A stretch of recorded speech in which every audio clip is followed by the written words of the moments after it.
মনোনয়নপত্র জমা দেওয়া শেষ দিনে মাগুরায় ছিল রাজনৈতিক ব্যস্ততা।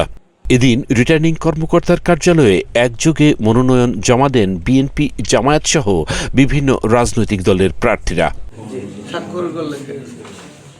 মাগুরা ১ ও ২ সংসদীয় আসনে বিএনপির প্রার্থী মনোয়ার হোসেন খান ও নিতাই রায় চৌধুরী মনোনয়নপত্র জমা দেন। এ সময় উপস্থিত ছিলেন জেলা বিএনপির আহ্বায়ক আলী আহমেদ সহ দলীয় নেতারা। বর্তমান যে প্রশাসন, আইন প্রতিষ্ঠান সংস্থা এবং আমাদের প্রতিপক্ষ রাজনৈতিক দলের কর্মকাণ্ডের উপরে, তবে আমরা আমাদের তরফ থেকে বাংলাদেশ জাতীয়তাবাদী দল আমরা কখনো নির্বাচনের কোনো আচরণবিধি, নির্বাচনের কোনো ব্যর্থ আমরা ঘটাবো না। জামায়াতের মাগুরা ২ আসনের প্রার্থী এমবি বাকের মনোনয়ন জমা দেন। উপস্থিত ছিলেন ভারপ্রাপ্ত আমির সাঈদ আহমেদ বাচ্চু ও নায়েবে আমির মতিউর রহমান।